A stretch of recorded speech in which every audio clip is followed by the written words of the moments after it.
영상 예배 시간에 이것만은 꼭 지켜주세요. 첫 번째, 집에서 드리는 영상 예배와 성전에서 드리는 예배 모두 똑같이 하나님께 드려지는 예배예요. 온 마음과 정성을 다해 예배드려요. 두 번째, 예배는 하나님께서 받으시는 거예요. 미리 성경책을 준비하고 바른 자세와 깔끔한 모습으로 예배드려요. 세 번째, 집에서 드리는 영상 예배라고 해서 예배 중에 다른 행동을 하거나 다른 곳을 보면 안 돼요. 끝까지 영상에 집중하여 예배드려요. 이 모든 것을 잘 지켜 바르게 영상 예배드리는 우리 귀하고 복된 백운호숫교회 주일학교 친구들이 되었으면 좋겠습니다.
유초등부 친구들 안녕! 여러분 혹시 오늘이 무슨 날인지 아는 친구 있나요? 그래요, 바로 오늘은 광복절이에요. 광복절은 대한민국 사람이라면 반드시 기억해야 하는 가장 중요한 날이에요. 바로 일본에게 나라를 빼앗겼던 우리나라가 일본으로부터 해방되어 다시 나라를 되찾은 날이에요. 그렇기 때문에 8월 15일은 아주 특별한 날이랍니다. 그런데 이번 2021년은 마침 8월 15일이 주일이어서 목사님이 한 인물에 대한 영상을 같이 보고 기도하려고 해요. 목사님이 어릴 적에는 정말 많이 들었던 이름인데 여러분들도 아마 잘 아는 이름일 거라고 생각해요. 그 이름은 바로 유관순 열사예요. 이 유관순이라는 이름 뒤에 붙는 열사라는 말은 쉽게 말하면 나라를 위해 목숨을 바치면서까지 싸운 사람을 말해요. 특히 열사는 막 힘이나 무력을 사용하지 않고 맨몸으로 그 뜻을 전한 사람들을 말해요. 즉 유관순 열사는 힘을 쓰거나 폭력적인 행동이 아니라 만세운동을 통해 대한민국의 독립을 위해 싸운 사람이에요. 그런데 이 유관순 열사는 하나님을 믿는 기독교인이기도 했어요. 그렇기 때문에 오늘 이렇게 유관순 열사에 대한 영상을 함께 보려고 하는 거예요. 그럼 영상을 보러 가볼까요? 1902년 12월 16일 충청남도 목청군 이동면 지령리, 지금의 천안시 병천면 용두리에 살고 있던 가난한 소작농인 아버지 유중건과 어머니 이소재 사이에서 한 여자아이가 태어납니다. 이 아이가 바로 유관순, 훗날 독립운동의 불꽃이 되는 인물입니다. 유관순이 살던 고향은 철도가 만들어지기 전에 서울과 충남 공주를 연결하는 교통로였기 때문에 개신교 선교사들이 집중적으로 선교활동을 하던 곳이었습니다. 때문에 할아버지 유윤기와 숙부 유중무가 일찍이 신앙을 가지게 되고 이후 유관순의 집안 전체가 독실한 개신교 집안이 되었습니다. 그러던 1907년 8월 일본이 억지로 만든 나라의 빚을 갚기 위해 국채보상운동이 시작됩니다. 이들이 다니던 지령리 교회도 국채보상운동에 적극적으로 참여했습니다. 그런데 이를 괘씸하게 본 일본군은 교회에 불을 질러 완전히 태워 없애버렸습니다. 하지만 유관순의 육촌 할아버지인 유빈기의 도움으로 다시 지령리 교회를 세우게 됩니다. 3남 2녀 중 둘째였던 유관순도 이 시기쯤 지령리 교회를 다니게 됐고 개신교 신앙을 키워가기 시작했습니다. 유관순은 교회에서 많은 시간을 보내며 찬송가를 배우고 한글을 공부하는 등 많은 배움을 얻었습니다. 그녀는 어려서부터 남다른 리더십을 가지고 있었다고 합니다. 같은 마을에 살았던 유관순의 먼 조카 유재하는 어릴 적 유관순을 이렇게 기억합니다. 관순은 어려서부터 씩씩한 장난을 좋아하고 장난을 하면 반드시 우두머리가 되었다. 관순은 여자라기보다 차라리 남자다운 기운이 있으므로 장난꾼이라는 별명을 들었다. 그리고 동정심이 많아서 언제든지 남을 도와주기를 좋아하여 심술궂게 싸우거나 부모의 말을 거슬러 근심을 끼치는 일은 도무지 없었다. 그러던 1910년 8월 29일 일제에 의해 대한제국의 국권이 상실되고 말았습니다. 유관순의 아버지 유중건은 다시 잃어버린 나라를 되찾기 위해서 힘을 길러야 하며 그러기 위해서 교육이 최우선이라고 생각했습니다. 그리고 1911년 가진 재산을 모두 털어 흥호학교를 세우고 신학문을 가르치며 인재 양성에 힘을 썼습니다. 유관순은 그런 아버지로부터 나라를 사랑하는 마음을 배우고 있었습니다.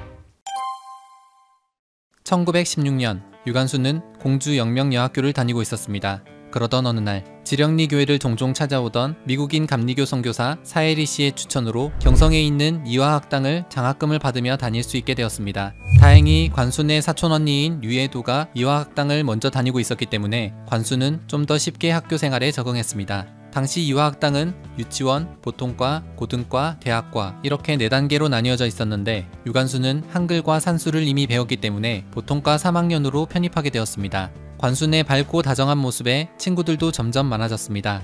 그런데 어느 날부터인가 저녁 식사 시간에 관순이 보이지 않기 시작했습니다. 이를 이상히 여긴 사감 선생님은 관순을 찾아가서 물어보는데 관순은 그냥 배가 아파서 그런 것뿐이라고 말했습니다. 하지만 그날 이후에도 계속해서 관순이 저녁 식사에 보이지 않자 선생님은 관순을 불러 왜 저녁을 먹지 않는지 다시 물었습니다. 그제서야 관순은 선생님께 사실대로 말하게 되는데 같은 반 친구 하나가 식비를 못 내고 있어서 친구 대신 한 끼 굶기로 했다는 거였습니다. 관순은 그렇게 친구를 위해 희생할 줄 아는 다정한 아이였습니다. 그녀가 또 하나 즐기는 것이 있었으니 바로 독서.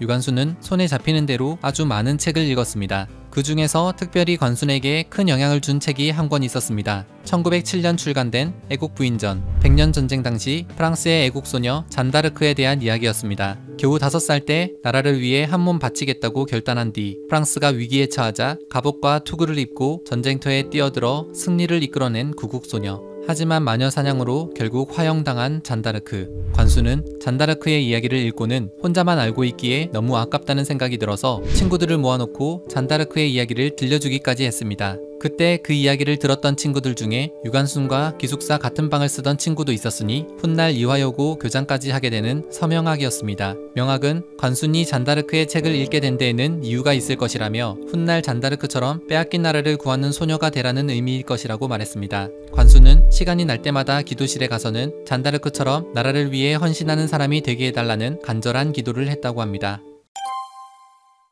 1918년 3월 관순은 이화학당 고등과 1학년으로 진학하게 되었습니다. 학기 중에는 이화학당에서 열심히 공부를 했고 방학이 되면 고향으로 내려가 오빠 관옥과 함께 동네 아이들을 모아놓고 공부를 가르쳤습니다. 그러던 1919년 1월 21일 관순은 고종 황제가 세상을 떠났다는 소식을 듣게 됩니다. 그런데 고종은 다름 아닌 일본인들에게 독살당한 것이라는 소문이 돌기 시작했습니다. 사실 아직도 고종의 사망 원인은 명확히 밝혀지지 않았습니다. 다만 고종은 궁녀들이 가져온 식혜를 마신 지 30분 만에 심한 경련을 일으키더니 목숨을 잃었으며 고종이 승하한 지 얼마 되지 않아서 식혜를 올린 궁녀 2명이 모두 사망하게 됩니다. 어쨌든 고종이 독살당했다는 소문이 이화학당 기숙사에까지 다다르자 학생들은 울분을 토하며 통곡했습니다. 관순 역시 일본에 대한 분노가 극에 달했고 나라를 위해 무언가 해야겠다는 생각이 가득했습니다. 한편 1918년 11월 제1차 세계대전이 끝이 나면서 미국 우드로 윌슨 대통령의 민족 자결주의가 세계 곳곳에 전해졌습니다. 그리고 이 소식을 접하게 된 일본 도쿄에 있던 유학생들은 큰 결단을 합니다. 1919년 6월 8일 와세다 대학, 게이오 대학 등 유학생 400여 명이 도쿄의 시내 한복판에서 독립선언을 하는 등 치열한 독립운동을 시작했습니다. 이것이 바로 28 독립선언입니다. 국내에서는 손병희, 이승훈 등 민족 대표 33인을 중심으로 독립만세운동이 준비되고 있었습니다. 1919년 3월 1일 오후 2시 태화관에 모인 민족 대표 33인은 독립선언식을 가졌고 탑골공원에 모인 많은 사람들은 기미 독립선언서를 낭독한 뒤 태극기를 들고 대한독립만세를 외치며 시가행진을 시작했습니다. 그 소리를 들은 이화학당의 학생들도 동요하기 시작했습니다. 그런데 이화학당의 교장이던 프라이 선생은 학생들이 위험에 처하게 될까 걱정스러운 마음에 교문 앞을 막아섰습니다. 하지만 유관순, 서명학 등 몇몇 친구들은 학교 뒷담을 넘어 학교 밖으로 나와서 행렬에 합류하여 대한독립만세를 외쳤습니다. 만세 시위는 서울뿐 아니라 평양, 진남포, 안주, 선천, 의주, 원산에서도 함께 일어났습니다. 그리고 다음 날부터 인근 지역으로 확산되어 갔고 3월 1일부터 14일까지 2주 동안만 해도 전국적으로 276차례의 만세 시위가 일어났습니다. 1919년 3월 5일 유관순은 남대문역에서 열린 학생들만의 가두 시위에 참가했는데 때문에 경무총관부에 끌려갔다가 외국인 선교사의 도움으로 풀려나기도 했습니다. 결국 1919년 3월 10일 총독부는 전국적으로 휴교령을 내려버렸습니다. 그렇게 유관순은 사촌언니 예도와 함께 고향으로 다시 내려오게 됩니다. 전국적으로 만세운동이 진행되고 있었지만 관순의 고향인 천안 지역은 아직 조용한 상태였습니다. 관순은 사촌언니 예도와 함께 이곳에서도 만세운동을 일으키기로 결심하고는 아버지 유중권의 도움을 받아 마을 어른들과 함께 만세운동에 대한 구체적인 계획을 세우게 됩니다. 서울에서는 양력 3월 1일에 만세를 불렀으니 천안에서는 음력 3월 1일에 아온의 장날을 기점으로 만세를 부르는 것으로 결정했습니다. 이후 관순과 예도는 직접 여러 마을을 찾아다니며 만세운동을 참여할 것을 부탁했습니다. 유관순의 오빠 유관옥은 공주 방면의 마을을 담당했습니다. 그렇게 낮 시간은 만세운동 참여를 독려하는 데 사용하고 한밤중에 피곤한 몸으로 집에 돌아온 유관순. 하지만 그녀는 밤을 새워가며 태극기를 만들었습니다. 1919년 3월 31일 관순은 만세운동을 확인하기 위한 마지막 신호를 거사 전날 밤 봉화를 통해 강마을로 보내기로 약속했었습니다. 그래서 관순은 한밤중에 매봉산 꼭대기에 올라 횃불을 들어 올렸습니다. 그런데 하나 둘씩 불꽃이 비추기 시작하더니 무려 24개의 횃불이 타오르고 있었습니다. 1919년 4월 1일 아온의 장터는 장날이었기 때문에 아침 일찍부터 장사꾼들로 인해 시끌벅적했습니다. 그리고 그 틈에서 요리조리 돌아다니고 있는 무리, 바로 관순과 친구들이었습니다. 이들은 밤새 만든 태극기를 사람들에게 몰래 나눠줬고 사람들은 얼른 옷소매나 품속에 숨겼습니다. 그렇게 모두가 아무런 기색도 하지 않고 때를 기다렸습니다. 오후 1시 유관순은 미리 준비해둔 쌀가마니 위에 올라가서 독립선언서를 낭독하고 선언식을 진행했습니다. 곧이어 장터에 모인 사람들은 일제히 품속에 감췄던 태극기를 꺼내 흔들며 대한독립만세를 외치기 시작했고 곧 행렬로 이어졌습니다. 일제 헌병대장 고야마는 시위대를 저지하기 위해 결국 발포를 명령했습니다. 일제 헌병들이 쏜 총탄에 관순의 아버지 유중권과 어머니 이소재도 그 자리에서 숨을 거두고 말았습니다. 이날 일제의 무자비한 총칼에 살해당한 사람만 30여 명, 부상자는 셀 수 없이 많았습니다. 그리고 관순은 만세 시위 주동자로 체포되어 공주검사국으로 이송되었습니다. 이때 관순의 나이는 만 17세였습니다. 1919년 5월 9일 유관순은 공주지방법원에서 징역 5년을 언도받고 경성복심법원으로 넘겨졌습니다. 당시 관순은 재판 도중 일제는 자신들을 재판할 권리가 없다고 항의하다가 관순이 재판장에서 걸상을 집어던지는 상황이 발생했고 결국 법정 모독죄가 가중되어 중형을 받은 것이었습니다. 하지만 이후 1919년 6월 30일 경성복심법원에서는 관순의 형이 과중하다고 판단하여 징역 3년형을 선고하게 됩니다. 관순은 일제의 재판권을 끝까지 인정하지 않으며 상고를 포기해버렸습니다. 이후 서대문 형무소로 보내져 복역을 하게 됩니다. 서대문 형무소 8호방. 원래 수용 인원은 5명밖에 되지 않는 작은 방이었지만 무려 35명이 그곳에 수용되어 있었습니다. 그 중에는 개성 만세운동을 이끌어냈던 어윤희와 신관빈, 수원 만세운동을 주도한 김향화 등 많은 독립운동가들이 있었습니다. 그러던 1920년 2월 유관순은 함께 복역하던 이신혜, 어윤희, 박인덕 등과 함께 3.1운동 1주년을 기념하며 옥중 만세운동을 계획합니다. 살벌한 감시로 인해 투옥 중인 사람들에게 이 계획을 알리는 것은 쉽지 않았지만 당시 독립운동가이자 전도사인 어윤희에게 많은 영향을 받은 한 제수가 밥을 나르는 담당을 하고 있었습니다. 이 제수는 이 감방 저 감방을 다니며 배식과 함께 계획이 적힌 쪽지를 전달했고 덕분에 은밀하게 연락을 주고받을 수 있었습니다. 계획은 이러했습니다. 시일은 3월 1일 사무실 괴종이 2번째 울리는 것을 신호로 할 것이며 조사를 받을 경우 만세 주동자는 어떤 일이 있어도 한 사람이 아니다 라고 말할 것이며 우리나라 독립이 관철되도록 끝까지 싸우자 등의 내용이었습니다. 1920년 3월 1일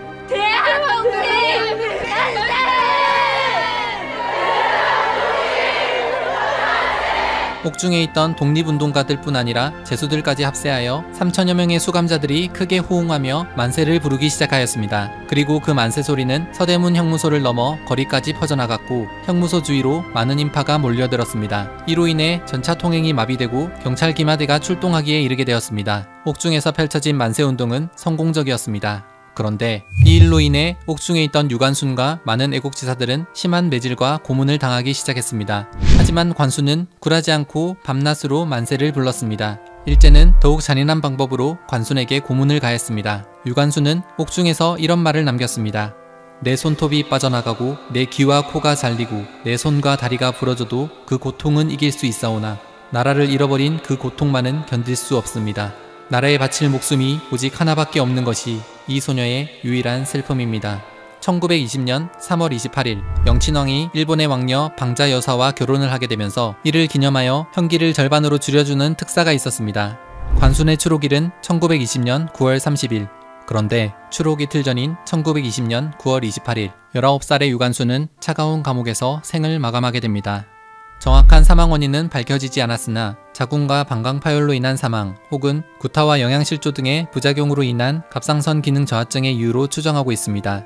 이틀 후 관순의 모교인 이화학당에서는 사망 소식을 듣고 형무소 당국에 시신의 인도를 요구했습니다. 하지만 일제는 참혹한 고문의 흔적이 남아있는 시신을 비밀리에 처리하고자 요구를 거절했습니다. 이때 이화학당의 당장 미스 월터 선생은 시신을 내어주지 않으면 미국에 알려 세계에 폭로하겠다며 강력하게 항의하였습니다. 그제서야 일제는 해외 언론에 알리지 말 것과 장례는 가급적 조용히 치른다는 조건을 붙여 시신을 내어줬습니다. 그렇게 유관순은 정동교회에서 김종우 목사의 주례로 장례식을 치른 후 이태원 공동묘지로 옮겨져 안장됩니다. 유관순이 순국한 지 25년 뒤인 1945년 광복을 맞이했고 1947년 유관순 열사 기념사업회가 결성되어 1951년 순국의열사 심사위원회에서 순국의열사로 선정, 1962년 건국훈장 독립장이 추서되었습니다. 19 어린 나이 조국을 위해 독립만세를 외치며 모든 고난을 이겨낸 유관순 열사의 거룩한 정신은 지금도 우리에게 많은 교훈을 주고 있습니다. 이상 유관순 열사에 대해 알아봤습니다. 어떤가요? 유관순 열사 참 대단하죠?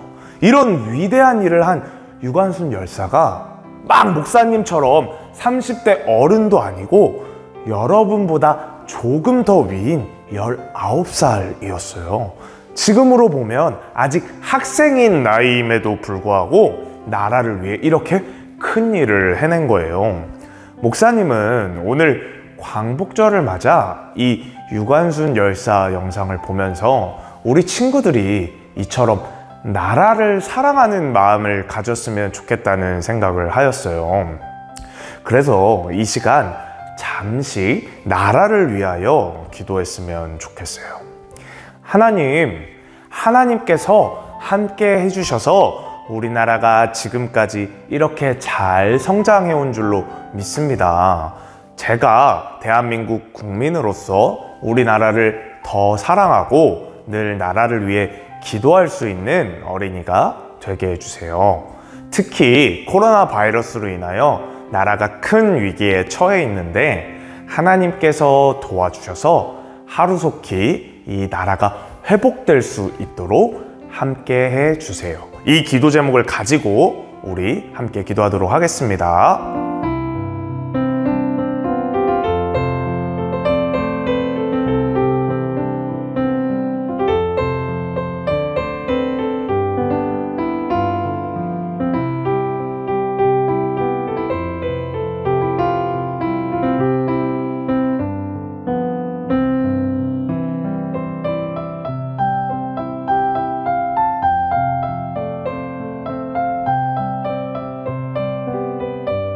사랑의 하나님 아버지 감사합니다. 오늘은 광복절을 맞아서 유관순 열사 영상을 함께 보았습니다. 유관순 열사는 어린 나이였지만 나라를 위하여서 만세 운동을 하였고 감옥에서도 끊임없이 만세를 외쳤던 사람이었습니다. 하나님, 이렇게 나라를 사랑했던 유관순 열사의 모습을 본받아서 우리 친구들도 나라를 사랑했으면 좋겠습니다. 무엇보다도 우리는 하나님을 믿는 사람이기 때문에 나라를 위하여서 기도할 수 있었으면 좋겠습니다. 코로나 바이러스로 인하여서 나라가 큰 위기에 처해 있는데 이 나라가 하루속히 회복될 수 있도록 우리 친구들이 간절히 기도할 수 있도록 하나님께서 늘 도와주세요. 이 모든 말씀 예수님의 이름으로 기도드렸습니다. 아멘. 주님이 가르쳐 주신 기도로 예배를 마치도록 하겠습니다. 하늘에 계신 우리 아버지, 아버지의 이름을 거룩하게 하시며 아버지의 나라가 오게 하시며 아버지의 뜻이 하늘에서와 같이 땅에서도 이루어지게 하소서. 오늘 우리에게 일용할 양식을 주시고 우리가 우리에게 잘못한 사람들을 용서하여 준 것 같이 우리 죄를 용서하여 주시고 우리를 시험에 빠지지 않게 하시고 악에서 구하소서. 나라와 권능과 영광이 영원히 아버지의 것입니다. 아멘.